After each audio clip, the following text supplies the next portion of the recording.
The True You podcast is all about tapping into the resources of the true you.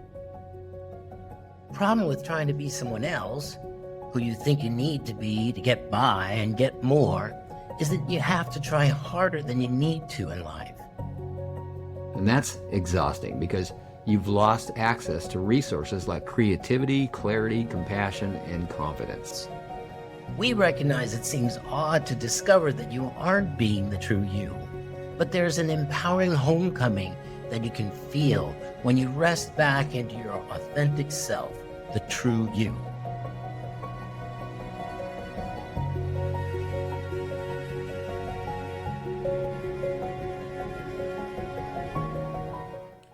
Marty, how you doing today?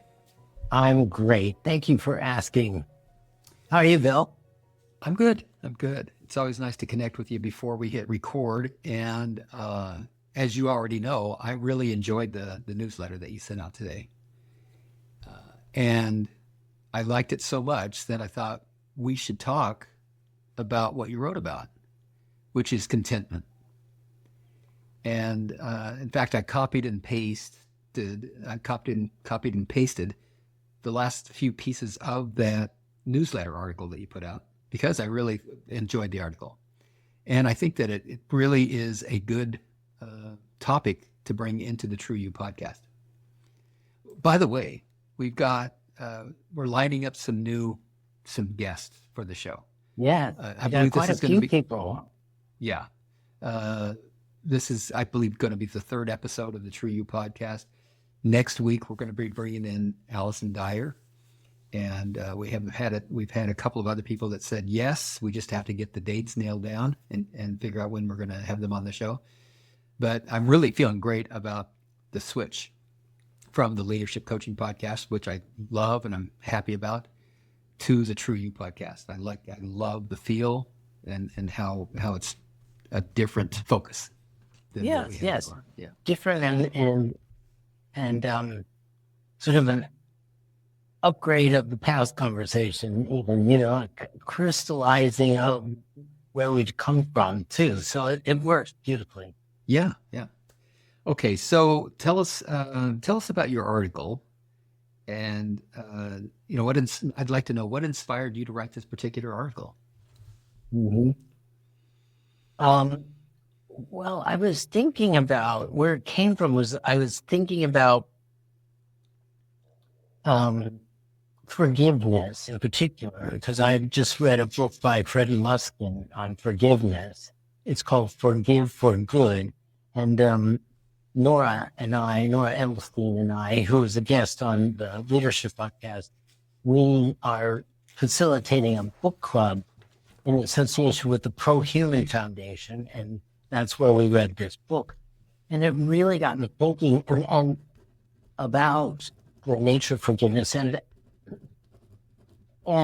it has influenced me. Like how something gets under your skin, you start behaving differently. You're like, wow, that changed me. That book really did change me. And so I'm feeling a lot more forgiving of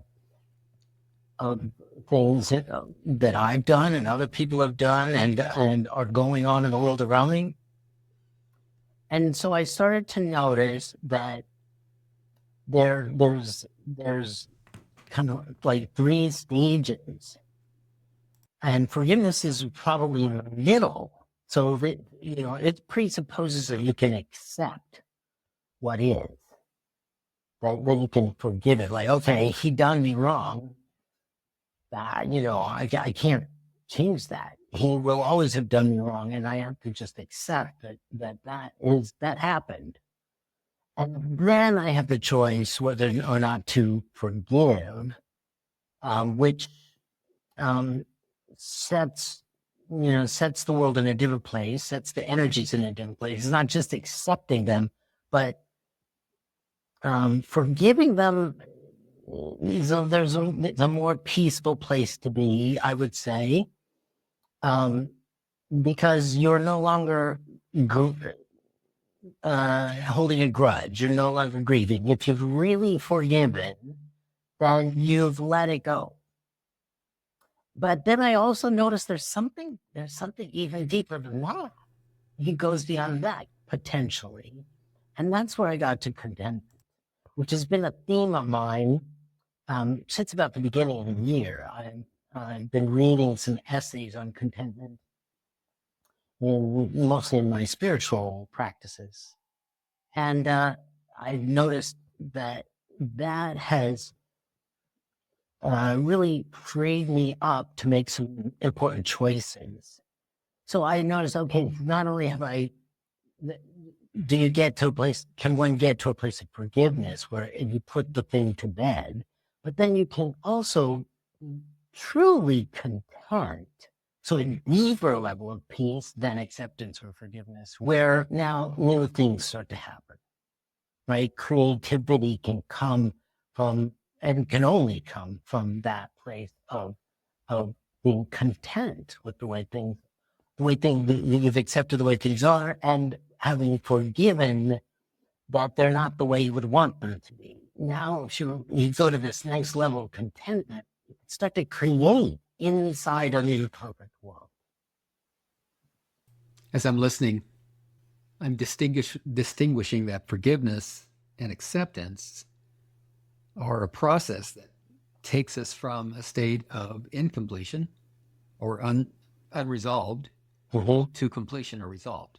And the result of that is maybe a category of state of being called contentment.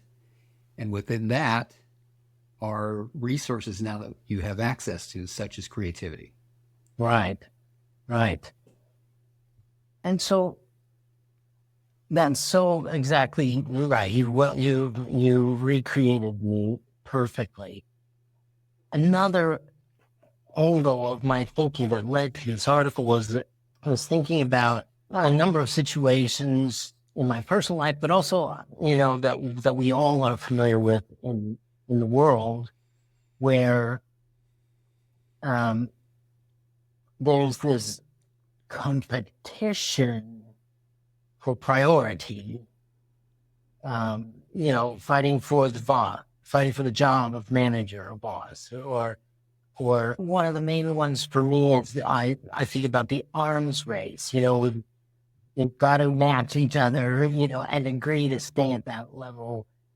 Because, if we have more than our opponent, then they would win in some weird sense, because we're all going to be dead anyway. And so I was thinking about this, and it reminded me of what's referred to in game theory as a prisoner's dilemma. If you took any introductory philosophy class, you probably ran across the prisoner's dilemma. There are lots of versions of it, but it's when you've got, some situation where two people. How about we just, rather than you explaining it, let's go to what you put in your newsletter. How's that? Okay, great. Do you have that in front of you? I do. Would you like me to read it? Unless you have it. I'd prefer that you read it if you have it right there. Okay, yeah, I could do that. Okay. So this comes from a book that was written on the topic by William Poundstone back in 1993. The name of the book is The Prisoner's Dilemma. And here's a typical version of what it would look like. Two members of a criminal gang are arrested and imprisoned. Each prisoner is in solitary confinement with no means of speaking to or exchanging messages with the other. The police admit they don't have enough evidence to convict the pair on the principal charge. They plan to sentence both of them to a year in prison on a lesser charge. Simultaneously, the police offer each person a Faustian bargain. If he testifies against his partner, he will go free while the partner will get 3 years in prison on the main charge. Oh yes, there's a catch. If both prisoners testify against each other, both will be sentenced to 2 years in jail.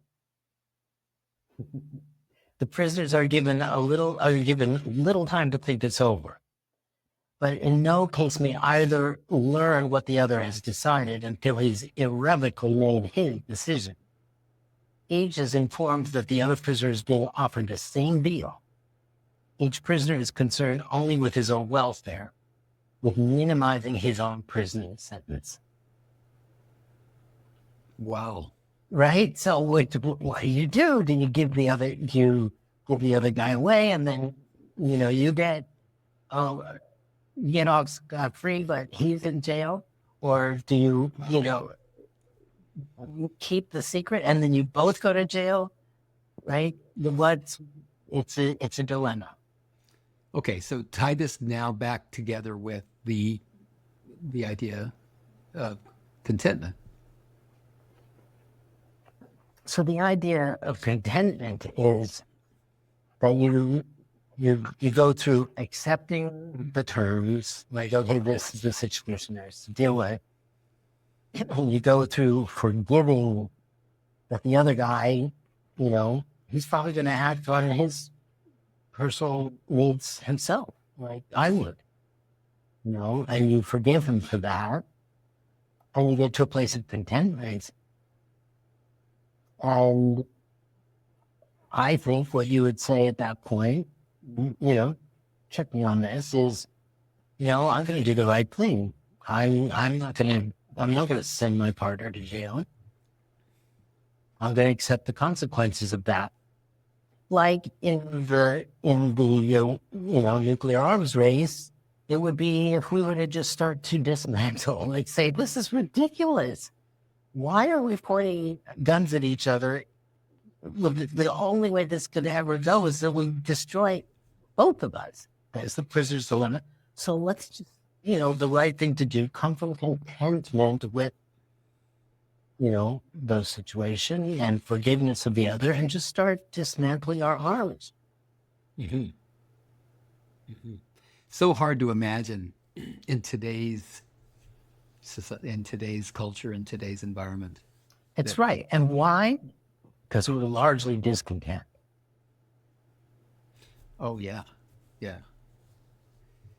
Right? We're so discontent. We'd rather,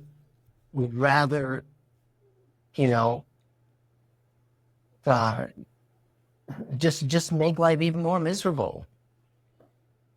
Like that's the best choice, really? I mean, I use the examples to bring this down to one-on-one relationship. Mm-hmm. I bring this down to the examples of like we're in an argument with a good friend or your spouse, and you just won't let go. You just, I know that this is ruining the relationship, but I'm not going to let go. I'm going to be right about it no matter what. Mm-hmm. Mm-hmm. Right? Instead of forgiving yourself and the other person, accepting we have different views, forgive them for having a different view, and just say, for the sake of sanity here, I'm going to be content with letting you have your view and not arguing about this anymore. Mm-hmm. Yeah. That holding being right loosely is such a gift to give to yourself, by the way. I heard Brene Brown, I believe it was Brene Brown, that was saying in one of her most recent books, or at least the last one that I listened to, she used this phrase, I don't need to be right about this, several times throughout the book. Mm-hmm. And I loved that phrase so much that I adopted it for myself. Because more than anything, it's a reminder to myself, but it's also a way to create safety in a conversation. I want you to know that I don't need to be right about this. In other words, I'm not really attached to being right or wrong, but this is the way I see it. Yeah. I think that smells a lot like contentment to me. I think it's on the way to contentment. Okay. I think it creates the possibility for contentment because it creates it has the potential of creating safety. It depends, of course, on the other person as well. In a conversation, it takes two. It only takes one, and for me to feel satisfied and content if I am completely internally harmonized and aligned. Mm-hmm. Mm-hmm. But if I have any kind of codependency at all with the other person, where I'm not okay until you are, then it's only the possibility of safety. Mm-hmm. and then it has to be negotiated with some give and take back and forth. Right, right. For example, if I threw out, hey, listen, I don't need to be right about this, but it sure seems to me that blah, blah, blah, blah. And the other person says, no, you're absolutely wrong about that. And I notice, oh, wow, I must have just been using that as a strategy because that triggered something in me just now. Oh, Apparently, I do need to be right about this. yes. Yeah, yeah. Well, here's an example, a personal example where I'm not sure myself. I'm analyzing myself in these terms. I offered 2 workshops this season, and one of them was purchased, has participants, and it's going great, and the other one did not attract a soul. So I'm thinking there's something I wasn't content with about that second one. Right? The energy wasn't right for people to jump in. Yeah. Right. And the other one I was content. Like I was on offer and it had a vibration of contentment in it, and people took it on. Interesting, huh? Mm-hmm. So, what I'm hearing from you is that that when you generated these 2 workshops, the one that was successful was generated, at least in the end, with contentment. It By must the have time you been. released it, you were content. Yes. The other, what was it? Had you settled? Was it just good enough, or was something off and you didn't take the time to? This is the inquiry I'm in right now. I don't know what exactly was I not content with about I it. see. Mm-hmm. But you weren't content. Or are you saying that you weren't content, or that logically you must not have been? Both. Okay, yeah. And it fits the logic of what we're talking about, and I can feel it too. There, yeah. There's this knowing when someone says, I was just telling this earlier today, I watched an interview with Viktor Frankl. This was fantastic. One of the most powerful things I've ever experienced, watched, observed. The interviewer asks him about his experience in the concentration camps. And the question the interviewer asked was, did you believe in God? And Frankl said, oh, yeah, absolutely. I believed in God. Pause. The interviewer says, do you believe in God now? After seeing everything that happened? He said, no. No, I don't. Really? The interviewer said. He said, yeah, you don't have to believe something when you know it. That is powerful. That is so beautiful. I mean, that really speaks to a sort of a knowing from the heart, as opposed to from an argumentation or an inference or something mental. Yeah, I for me, it seems like both have to be involved and they both need to be in harmony. Yeah. So what logically makes sense harmonizes somehow with my heart that says, yep, this is good. There's nothing to be worried about here. Nothing to be careful about. Yeah. This is true. And maybe that's got something to do with the deepening of forgiveness into contentment. I'm just speculating on my own theory here, right? That it makes good sense to forgive, right? To let go of that negative energy that you've been generating, the grievance that you've had with somebody. You know, there's a reason to do it. It's as logical to forgive as it is illogical to continue to hang on to resentment. That's right. But contentment, there's no logical reason to be content. There's plenty of reasons not to be. But it comes from a different place.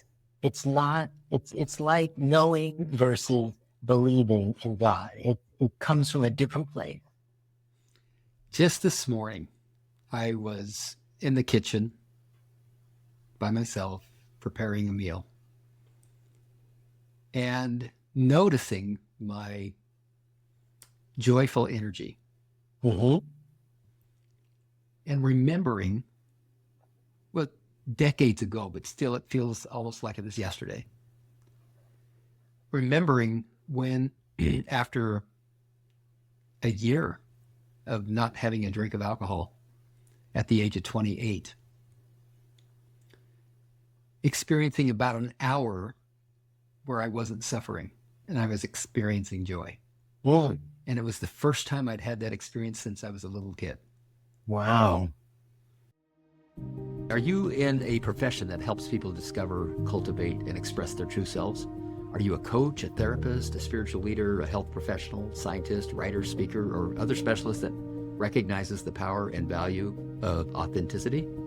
Would you like to be a guest on our podcast? We're looking for guests to bring on the show to expand this exploration of the true you.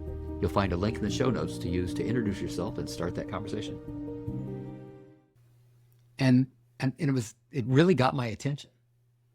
For me, at 28 years old, less than a year sobriety or about a year sober, for me to notice something like that, it had to be pretty profound, because I was pretty numb, pretty turned off to awareness and insight. And it really got my attention. And so I started paying more attention. How often is this going to happen? And what did I do to produce this? Mm-hmm. What did I do because this is delicious. I love this hour of joy. What happened? Well, gosh, nothing really in particular. I can't really reproduce this. I don't know what caused it, so how can I reproduce it? Mm-hmm. I'm just going to start watching to see if I have more experiences of it. Now, at that time, I really wanted to believe, hope that it was true, that if I got and remained sober, the longer I did that, the better my life would get. That hadn't actually been the case up to that point. Mm-hmm. It was better in that I wasn't, it was almost like better when you put a tourniquet on something on your arm when you otherwise might be bleeding out. Mm-hmm. It was better in that way. I stayed alive and I wasn't, so I stopped the bleeding. It wasn't getting worse, but it wasn't getting better either. Mm-hmm. So I started watching, and then within a month or two, I noticed that I was having more than one hour experience of joy throughout a particular week. Wow, things are getting better.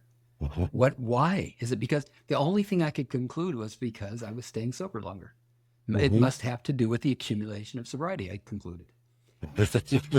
I don't agree with that now. I don't believe that now, but that was my most current theory at that time. Was the reason I'm experiencing little bits of joy here is because I'm sober long enough. Then I had a whole day where I wasn't suffering. It wasn't joyful all day, but I wasn't suffering. I had a full day of not suffering. Uh-huh. And then I had days in a row, and then I had a full week of not suffering. So now today I'm out in the kitchen.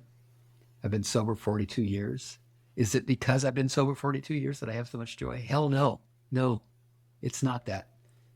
I can adamantly say it's not because I've been sober this long. It didn't hurt to be sober this long. I was going to say, right?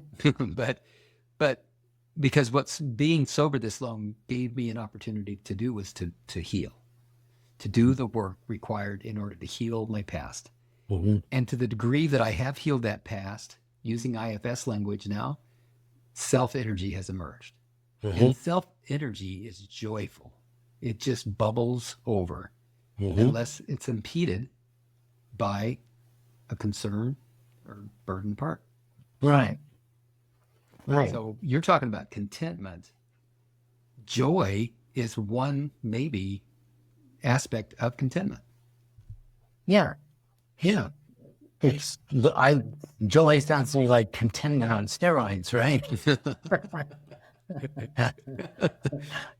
Drunk. Yeah. Contentment drunk. No. Right.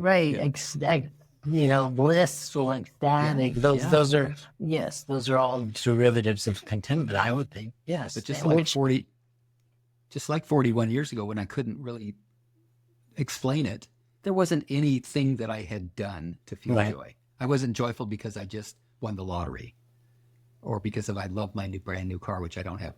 But there was no putting it together in that way. It was just, there is this joy that seems to be percolating through my entire being. How wonderful. God, just grateful for it. Right, which is that's true self-energy. I do also remember early in recovery being around people like me, and I didn't like them at all. I thought they were phony because what I saw them experiencing appeared to be manufactured. How could that be real? How could somebody have that much joy every single time that I see them? Mm-hmm. How can somebody be that, what I would have called at that time, positive? But now I realize that some, at least, of those people actually had organic, natural joy percolating up through them, just as I've been experiencing lately. Mm-hmm. Well, and there's also there is the phenomenon of people having manufactured joy, Sure. and so you might have been sensitive to the fact that I don't, know who they were, what was going on, but that also happens, that we get turned off because it is manufactured. It's not. Yeah. It's not coming from a genuine connection to true self. Right. So a part, in a case like that, a part of them is performing joy. Right. Because it looks like those people that are actually experiencing joy over there are getting what they want. Maybe joy will help me get what I want. Right. So Let me that perform that. So that we would say that joy is not coming from contentment. It's coming from, And it's not joy at all. It's just an imitation of it. right. That's right. Mm-hmm. Self-like parts. That's what we say in IFS. This is a self-like part that's trying to use the resources or qualities of self and perform them in order to get an outcome. Whereas from self-energy, joy, courage, confidence, compassion, those are just natural expressions of the joy of the self state. Right. Right. I want to read something from your article. Unless you had another thought that I'm interrupting. No, go right ahead. Okay. This is towards the end of the article, which basically kind of sums up what you wrote about in the article. So I won't give away the entire article. I hope that the listener will read it for themselves. We'll provide a link in show notes. The name of the article again is it Contentment or something else? Optimum resource. Ooh, I missed that. Now that you say it, I remember that was the name of the article. Why did you call it that? Because contentment is that optimum resource, the most valuable, the best resource for the creative, the problem solving, the relationship building, all of those aspects of it. It's like, it's more, it's a bigger, better resource than time or money or water or coal or anything you can come up with. Contentment. So, wow. I like that so much. I might have to borrow it for myself and with my coaching clients to refer to self, the self-energized and the self-led state as contentment. It seems kind of blasé, the word itself seems kind of blasé, whereas self-energy and self-leadership seems to have a bit of a rocket boost to it. But in fact, self-energy doesn't have to have a rocket boost to it. It can be the calmest energy in the entire room. In fact, that's kind of the optimum resource right there. Calm contentment. Now that we're talking about this, I think we need a 9th or 10th C here, contentment. Of the IFS 8 Cs, we need a 9th or 10th. I say 9th or 10th because there's several other C words, like choice is one of them that's not included in the 8 Cs. Contentment. All right, let me read this. Contentment is the place inside where you are no longer driven by reaction, but free. Let's stop there. Parts react. Self-led parts don't react. Burdened parts react. Right. And they react from the past. When parts that are self-led influence us in our current life, and that reflects current reality, I would have to say that those parts respond. They offer their resources because they're specialized. They have special skills and knowledge and experience that they can offer to the situation that's reflected in the current reality. It's relevant currently. It's not distorted by an incomplete past. So you're no longer driven by burdened parts that are reacting. You are free. Mm-hmm. Anything you want to comment about that before I go to the next sentence? Just that the way the sort of like the image that I have of contentment is, having accepted and forgiven all that is, like containing it all, being willing to contain it all. And so, there's no outside of it. It's not like I'm different from, I'm better than, or I'm afraid of. Like there's no relationship to the other. You are all of it. And so that's why there's no reaction. Here's what I just got. Contentment and containment are very closely related. Mm-hmm. And containment doesn't mean limiting something in the context that you just used it. Containment means that you have the space or capacity to hold whatever is there with a little to spare, maybe a lot to spare. Mm-hmm. Yeah. Containment, contentment, ample capacity. Mm-hmm. Nice. Right. Okay, I'm going to read this next line. Hope to create and commit to a purpose derives from contentment. That seems to be saying that there's not a great deal of hope, if any, to be able to create anything new or to commit to anything along the lines of a purpose, something meaningful, Mm-hmm. if you're not content. That's right. That's right. Like if I'm still incomplete with something, holding a grudge or fearful of, right, then anything that's quote unquote created in that context is really just a reaction to. It's not a pre-creation. And so, to get to that place, which, because I did both of those workshops, it was helpful for me to see. I didn't have just the one that didn't sell. I also knew the experience of having one that did sell. So I was able to get to a place of contentment. I know that I can do this. I don't have an issue with creating and offering and selling a workshop. It's something else, right? And so that left me with a kind of courage to look at what was missing over here on this side, right? Which I wouldn't have had if I only had the failure. I would have been distraught about that and probably unable to look at it with clear eyes. Beautiful. You may not have had the capacity to hold it so loosely that you could get clarity about what might be going on. You're That's not right. completely clear yet. You still don't understand it.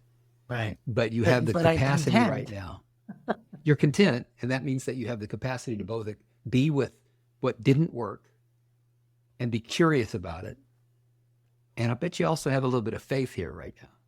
It goes beyond hope, I think. I think you might even have faith, correct me if I'm wrong, that you will come to some clarity about this. Yes, that's right. And isn't there something inside that won't let you not? Yes, there is. Yeah. What is that? What, you have a name for that? I call that the itch.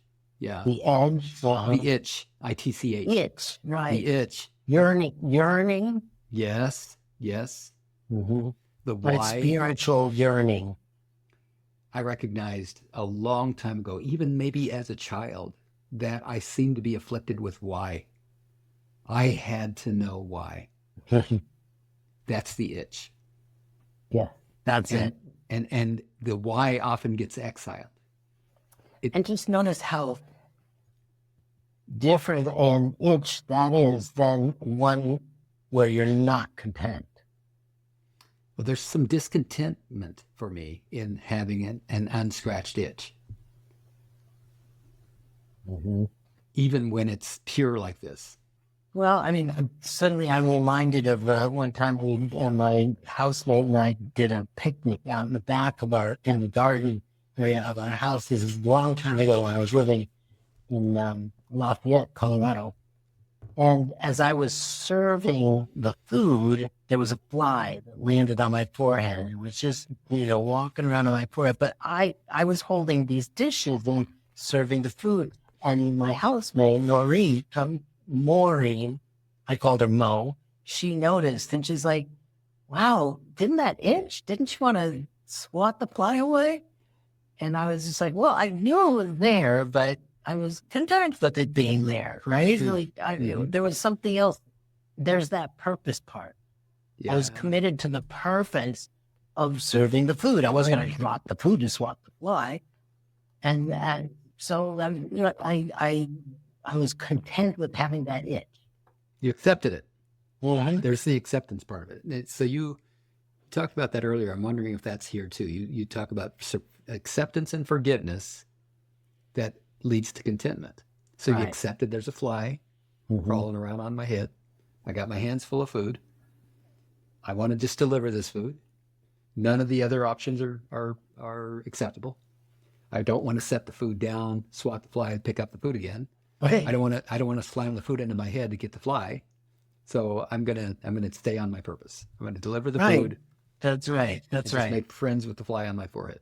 And it's like similarly with I have a friend who I had a big blowout with last fall, and we're working on forgiveness in that relationship, and I've come to a place of contentment with the fact that we're not totally resolved, and that has allowed me to see my larger purpose in that relationship, which is to love him, basically. He's a great guy. Even though we had this blowout and I still got my issues with it, I see that my larger purpose in this relationship, I love him. Mm-hmm. And so, I'm aligned with that, even though, there's still stuff to resolve. Great example. So there must be degrees of contentment then. We've been talking about the itch, what I'm calling the itch, that thing inside that just won't let you leave it alone until it's aligned, it's balanced, it's harmonized, and it's resolved.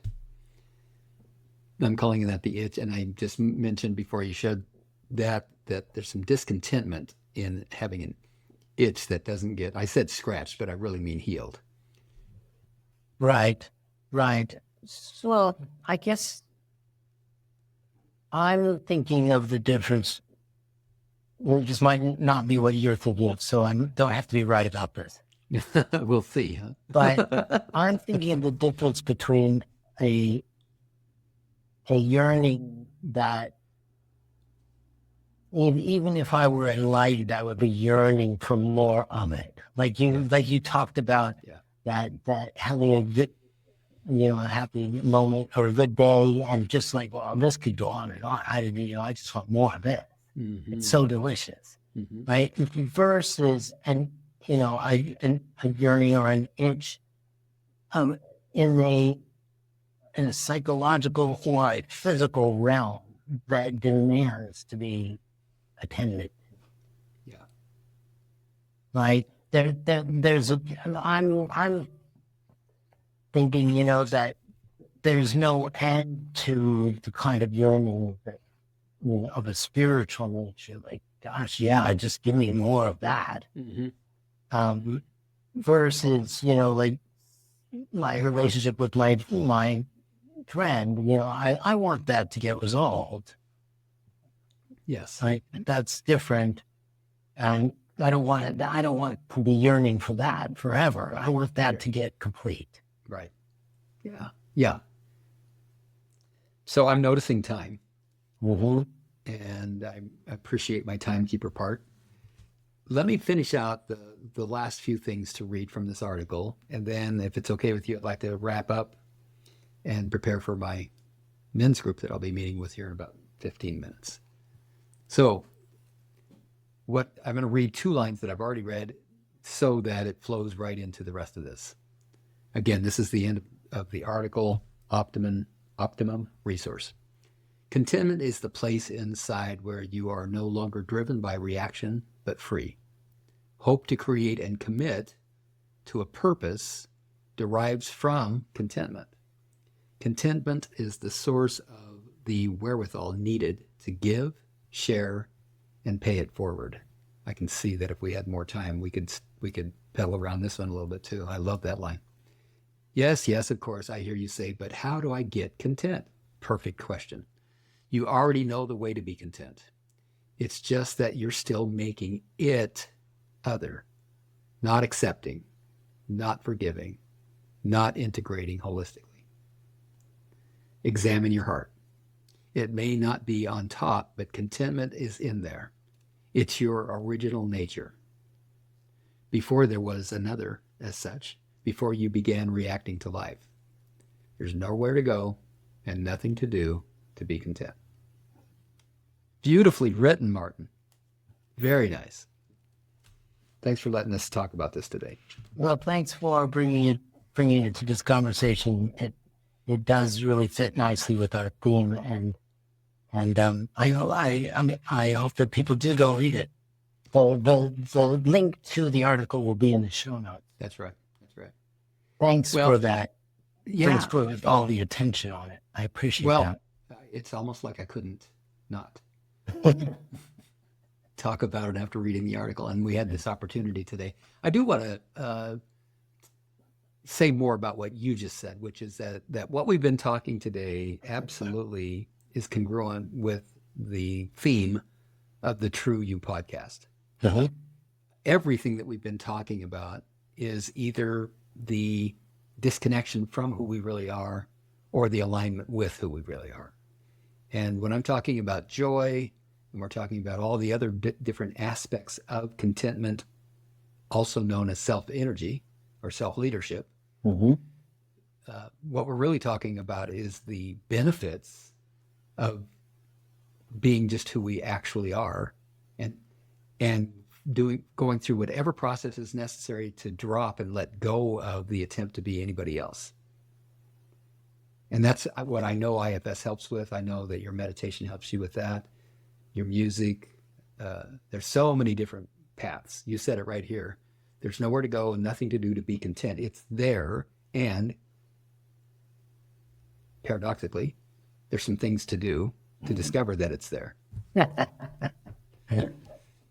Okay, Marty, another great conversation. Next week, we'll be talking to Allison Dyer, and we'll be learning all about her ideas and experiences around her story and her loss of connection with true, authentic self, and her recovery and rediscovery, and now generation from her true, authentic self.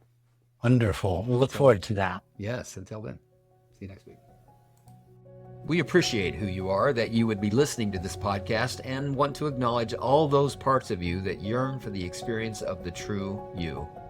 If you like this episode, click like, share it with others, and be sure to subscribe. Listen again next week for the newest episode. Check show notes for a transcript and a link to resources, including a link to let us know if you'd like to be a guest on our podcast. Thank you for listening and going on this journey with us back to the true you.